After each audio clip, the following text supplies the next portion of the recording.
The Deputy Chairman House Committee on Environment, Terseer Ugbor, says addressing the issue of wildlife trade requires a multifaceted approach, stricter enforcement, community engagement, and international cooperation, which will in turn play a crucial role in combating it. He made this known on Monday at a one-day policy dialogue with stakeholders on the Endangered Species Conservation and Protection Bill 2024 in Abuja. The report. Representative Ugbor added that the situation has made Nigeria attain the unenviable status as a global hub for wildlife trafficking in recent years. Hence, the need to act swiftly to reverse the negative trend. This bill strengthens the legal framework for Nigeria in combating wildlife trafficking.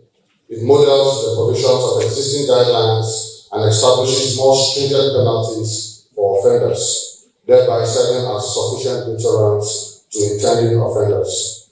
The aim is to dismantle the wildlife trafficking networks and disrupt their supply chains, which will significantly deter the trade and protect endangered species and their habitats. In his submission, the Minister of Environment, Balarabe Lawal, who was represented by the Deputy Director, Department of Forestry, Razak Adekola, said outdated laws and legislations remain one of the challenges confronting sustainable forests and biodiversity conservation in the country. Strengthening of the policy, legal, and institutional framework is pivotal to our national approach to tackling biodiversity loss, environmental challenges, and climate change.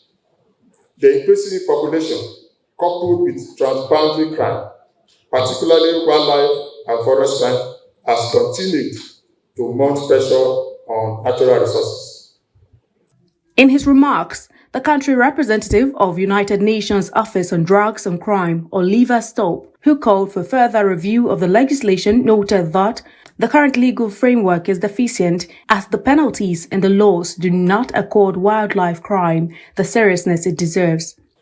It is therefore an important milestone in Nigeria's efforts to combat wildlife and forest crime that we are gathered at this policy dialogue to review the Endangered Species Conservation and Protection Bill, which will significantly improve the legal framework. The bill, when passed into law, will accelerate progress in the fight against wildlife and forest life and subsequently accelerate the protection and conservation of iconic species, especially the endangered ones.